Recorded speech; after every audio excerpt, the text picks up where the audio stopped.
Imagine, like, being the absolute perfect candidate to run a massive empire. You're brilliant, you're a celebrated war hero, you have this really profound sense of justice. Right, the whole package. Exactly, the whole package.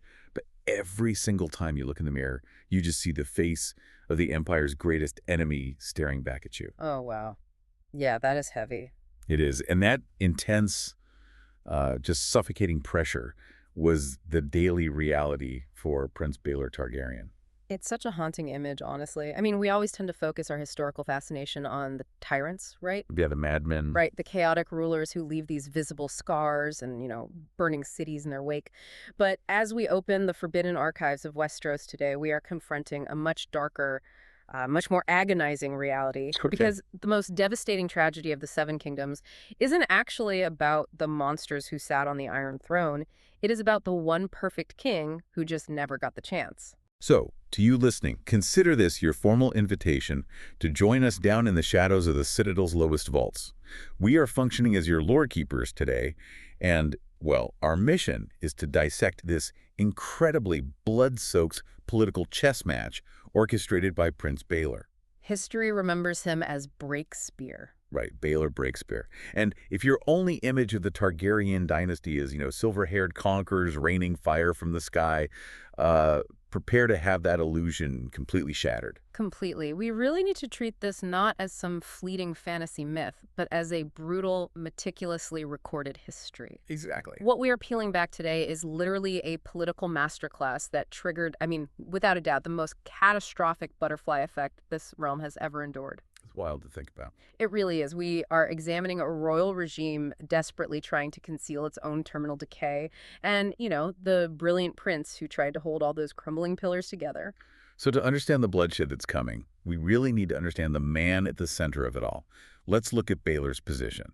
Okay, let's lay it out. He is the eldest son and the direct heir to King Daeron II, and he also serves as Hand of the King, which, for those unfamiliar with the political structure of this world, is essentially the prime minister. Right, the guy actually running things. Yeah, he runs the day-to-day operations of the entire continent. Yeah. So on paper, his authority is unquestionable.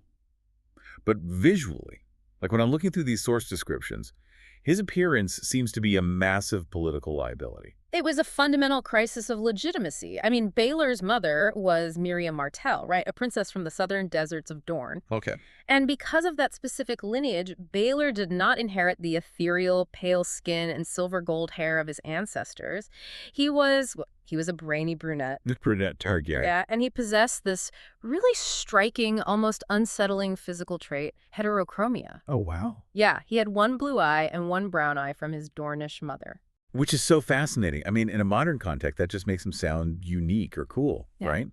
But in this society, power is entirely tied to the divine right of kings. Absolutely. And the Targaryens sold that divine right through their appearance, didn't they? Exactly. For centuries, they cultivated this doctrine of old Valyria. They actively promoted the idea that they were closer to gods than men. Right. And their silver hair and purple eyes were the visual proof of that supremacy.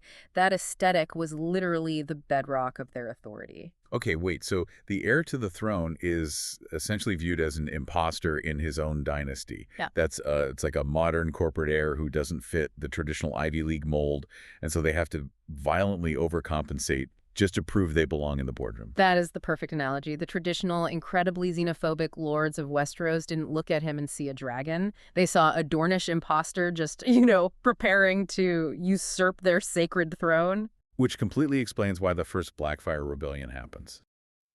I'm looking at the causes of this civil war in our notes right now, and a huge driving force was simply that Baelor's half-uncle, Demon Blackfire, had the silver hair. Right, he looked the part. He had the silver hair and the warrior physique, while Baelor looked like a scholar. Literally half the kingdom rebelled just because of a genetic lottery. It's tragic. And that prejudice forced Baelor right into a corner.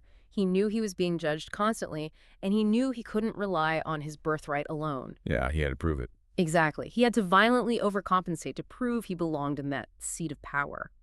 And he did so on the battlefield. Any traditionalist lord who dared to whisper about his dark hair was just silenced by his sheer tactical brilliance during that rebellion. Yeah, I'm seeing the casualty reports from the climactic battle here, the Red Grass Field.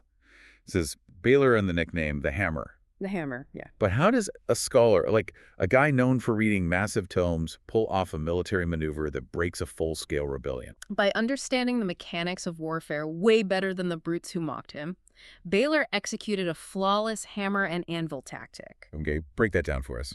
So he led this devastating vanguard of heavily armored cavalry, that's the hammer, and he crashed directly into the rebel flank. But, a cavalry charge only really works if the enemy can't retreat. Right, they need something to get smashed against. Precisely. Baelor meticulously timed his strike to smash the rebel infantry right against the unyielding, impenetrable shield wall commanded by his younger brother. Oh, Prince Maekar. Yes, Maekar was the anvil. The rebel forces were just completely crushed between them. That is a brilliant, just brutal synthesis of intellect and violence. It cemented Baelor as a war hero immediately. It did. He proved to the realm that he wasn't just a philosopher, but, a terrifying force when the kingdom required it. Yeah. But because Baelor had to spend his entire life overcompensating for his looks, he developed this intense hyper-awareness of public perception. He knew how the game was played. Exactly. He knew exactly how fragile the crown's image was, and he knew that every single action the royal family took was heavily scrutinized. Which is exactly why, years later, a random tavern brawl didn't just catch his attention, it absolutely terrified him. Yes, it terrified him because of what it represented. Right. Which brings us to the tourney of Ashford Meadow. Yeah. This is where the records show our perfect prince crossing paths with a man from the very bottom of the societal barrel. Let's talk about Sir Duncan the Tall. Ah, Dunk. Yeah, Dunk is massive. He's standing nearly 7 feet tall, but he is a walking contradiction himself. Our notes refer to him as a hedge knight, but then they immediately clarify he's actually an unknighted orphan. Right. Can you clear up what exactly Dunk is doing at this tourney? It's a really crucial distinction to make. A true hedge knight is a wandering freelancer, right? A sworn knight who sleeps under the hedges and travels around looking for a lord to serve. Okay, so they have actual credentials. Exactly. Yeah. But Dunk isn't actually a knight. He was an orphan clawing his way out of the absolute slums of Flea Bottom, who became a squire for an old hedge knight. Oh, wow. And when his master died, Dunk buried him, put on his master's rusted armor, and simply lied. He just faked it. He faked it. He is committing massive fraud by entering the jousting list, just desperately hoping to win enough money to survive. So he's essentially a terrified teenager trapped in a giant's body, walking through this camp of haughty, highborn nobles who look at him like dirt. Yeah. He needs a royal to vouch for his identity just to enter the tournament. And shockingly, Baelor Breakspear, the Hand of the King, actually stops and listens to him. He does. Why does the second most powerful man in the world care about a beggar in rusted metal? Because Baelor possessed a really rare, honestly dangerous trait for a politician. Which is? Genuine humility. Baelor looks at Dunk and recognizes his old master's sigil. He actually remembers that Dunk's master, Sir Arlen of Pennytree, broke 4 lances against him in a joust 16 years prior. He remembered a random hedge knight from 16 years ago. Yes, because Baelor respects the history and the honor of the common man. So he vouches for Dunk. That is incredible. But Baelor's noble disposition is about to collide violently with the rot inside his own family. Because if Baelor is the pinnacle of leadership here, his nephew represents the absolute decay. Oh, man. Yes. We have to introduce Prince Aerion. Yeah, let's talk about Aerion. He styled himself as Aerion Brightflame. He is the son of Baelor's brother, Maekaron. Just reading the historical descriptions of Aerion makes my skin crawl. This isn't just your standard arrogant royal. This guy rides around in armor adorned with custom enameled flames and literal spikes. It's so unhinged. He genuinely believes he is a dragon trapped in a human body. Aerion is the physical manifestation of Targaryen exceptionalism taken to its most psychotic extreme. He operates under the delusion that his bloodline grants him complete immunity from basic human morality. He can just do whatever he wants. Whatever he wants, to whoever he wants. And this terrifying entitlement reaches a horrific peak in the camp outside the tourney. Right. So Aerion is wandering the camp, and he happens upon a puppet show performed by an innocent Dornish woman named Tansel. Yeah. And he decides, entirely on a whim, that a puppet of a dead dragon is treasonous. So he attacks her. He knocks her to the ground and starts systematically breaking her fingers. And the entire camp just freezes. Hundreds of people, including sworn knights, watch this happen. Because intervening means laying a hand on royal blood. Exactly, which is unthinkable. But Dunk doesn't freeze. Our giant, fraudulent knight from the slums charges right in.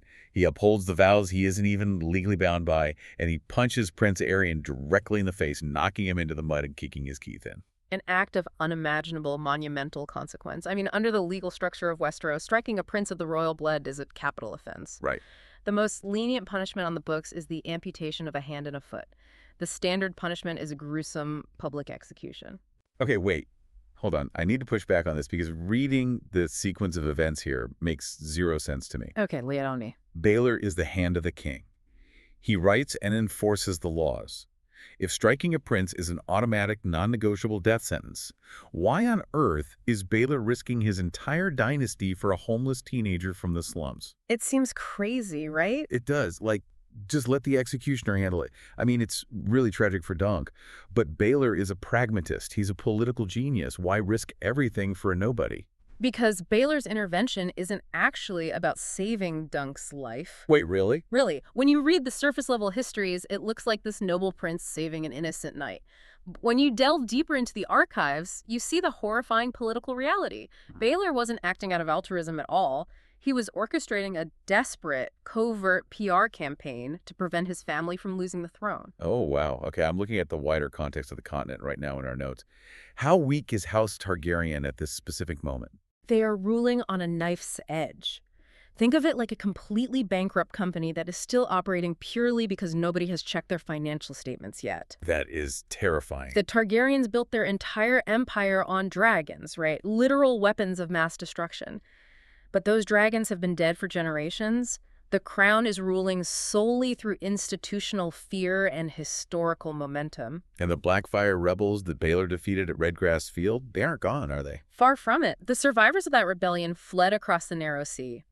They are sitting on foreign shores, heavily armed, watching Westeros with eagle eyes. Just waiting. Just waiting for a single public relations disaster to justify launching a second invasion. Oh, man. Okay, so Dunk punching Aerion isn't just a local crime. It is a catastrophic spark in a powder keg. Exactly. It creates what you called a Morton's fork, an unwinnable scenario. Let's break down the mechanics of this nightmare because this is fascinating. On one side, if the crown publicly butchers Dunk them, a guy who is just defending a helpless woman from a psychotic prince, how does the realm react to that? It validates every single piece of Blackfire propaganda. The common folk and all the minor lords would view the Targaryens as these tyrannical monsters who torture the innocent. Right. It would essentially prove that the current regime is corrupt and needs to be violently overthrown. But the other side of the fork is equally deadly. Prince Maekar, Aerion's father, is furious. If the crown simply lets Dunk walk away to appease the peasants, what happens to that institutional fear you mentioned? It evaporates overnight. If you let Dunk go, you prove to the entire realm that a lowly peasant from Flea Bottom can physically assault a royal prince, break his teeth, and face absolutely zero consequences. The illusion of Targaryen supremacy shatters. Completely shatters. The crown looks dangerously, pathetically weak. So they're completely trapped. Kill Dunk, you look like tyrants and spark a rebellion. Let him go, you look weak and spark a rebellion. Yeah. So this is a high-stakes game of political chicken. Baelor realizes that a localized VIP tavern brawl has accidentally morphed into a referendum on his family's right to exist. Exactly. He has to defuse a massive constitutional crisis in a matter of hours without making the crown look tyrannical or weak. So what's his chess move? He sneaks into Dunk's holding cell in the middle of the night, and he secretly hands Dunk a legal loophole. He tells him to demand a trial by combat. Which is such a brilliant maneuver, because the mechanics of a trial by combat take the burden of justice entirely out of the king's hands and leave it to the gods. Right, the crown's hands are clean. If Dunk demands a trial, the crown isn't executing him, the gods are. But there's a deeper psychological play here too, right? Because Baelor knows his nephew Aerion. Baelor is a master student of human nature. He knows Aerion loves to torture defenseless puppeteers, but at his core, Aerion is a supreme coward. A bully. Exactly, a bully.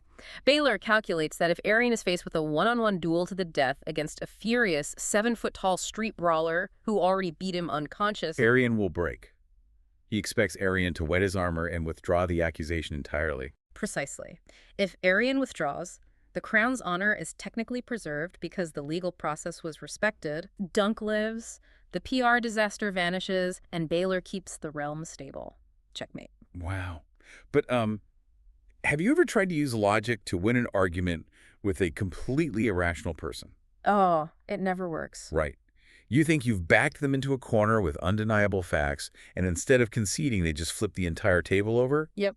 That is exactly what happens to Baelor here. Applying rational logic to a madman backfires spectacularly. It plunges the Ashford tourney grounds into sheer chaos because Baelor severely underestimated the depths of Aerion's malice. He doesn't back down. No, Aerion refuses to back down. Instead, he dives into the darkest, dustiest corners of the legal archives and exploits an entirely forgotten ancient Andal law. He refuses a standard duel and demands a trial of 7. A trial of 7. Just hearing those words in the context of these archives feels incredibly ominous.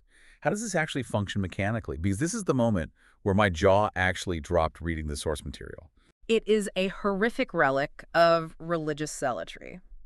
A trial of 7 requires 7 knights fighting for the accuser, simultaneously engaging 7 knights fighting for the defender. Wait, a 14-man melee? Yes.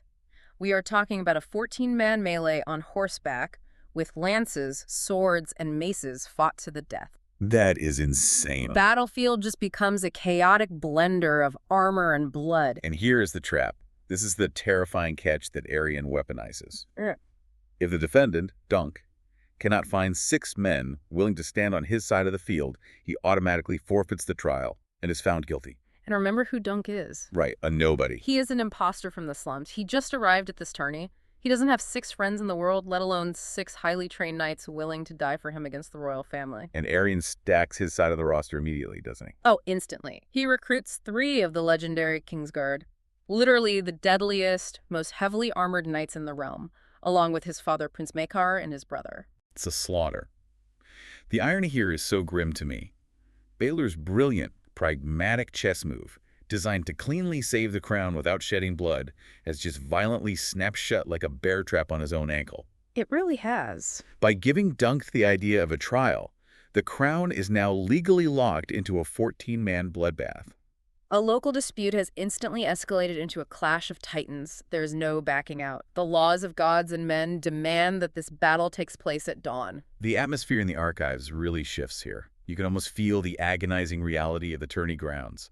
The sun is setting, casting long shadows over the pavilions. The ticking clock begins. It's so tense. Dunk has only a few short hours, under the cover of night, to find 6 men willing to throw their lives away against the Targaryen dynasty. It's a desperate, humiliating scramble. Dunk is forced to walk through the camps of these highborn lords who view him as vermin. He is literally begging them to draw swords against the Kingsguard. And against all mathematical odds, he actually manages to scrape together a ragged defense.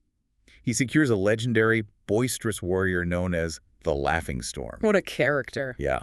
And he even manages to exploit a family rivalry, splitting an ancient house of Apple Knights, the Fossaways, in 2, pitting cousin against cousin on the battlefield. It proves that a faint pulse of true chivalry still existed in Westeros. Some men actually valued honor over political safety. But, even with these minor miracles, as the fog lifts and dawn breaks over the Ashford meadow, the horns blow to signal the start of the trial. And the math is merciless. Dunk only has 5 men standing beside him. He is still 1 man short. Across the field, the Royal Kingsguard, Prince Aerion, and Aerion are mounted on armored warhorses, lowering their lances. The rule is absolute. If Dunk cannot find a 7th man right now, he is executed. Tencel is executed. The brutal machinery of the system wins. It is the ultimate distillation of Westerosi politics. The Game of Thrones is rarely won by the righteous or the good men. Baelor Breakspear possessed the perfect intellect, he harbored a just heart, and he attempted to maneuver within the constraints of the law to save an innocent man. But it wasn't enough. No, his immense intellect was utterly useless against the sheer, arrogant madness of his own bloodline. The system is designed to crush the vulnerable. It is a piece of history that genuinely leaves you breathless, realizing just how fragile the line between order and catastrophe really is. And if you want to survive the coming winter and keep uncovering the hidden, dangerous margins of these historical archives with us, make sure you subscribe, like, and share this deep dive with your fellow lords and ladies. There are so many more shadows to uncover in the Citadel. But as we close these particular chronicles for today, I really want to leave you with a chilling puzzle to mull over. A final, haunting image recorded by the maesters on that fateful morning. Set the scene for us. Dunk is standing in the mud. He is one man short. The Targaryen bloodline is preparing to charge and wipe him from existence. And then suddenly, a shadow falls across Dunk's face. Oh, man. A knight emerges from the crowd, clad entirely in pitch-black armor. Just giving me goosebumps. Ask yourself this. Who in this fractured, terrified kingdom has the most to lose if the crown's honor is destroyed by Aerion's cruelty today? Who possesses the tactical genius to understand exactly what the Blackfire rebels will do if the Targaryens look like monsters? Right. And more importantly, who has the heavy, pitch-black armor required to completely mask their true identity on the battlefield, knowing that stepping onto that field means raising a sword against their own family to make the ultimate unthinkable sacrifice? Remember what we discussed at the very beginning of our journey into these records? The greatest kings this realm has ever seen never actually sat on the Iron Throne. Think about the mechanics of that sacrifice, and we'll see you next time.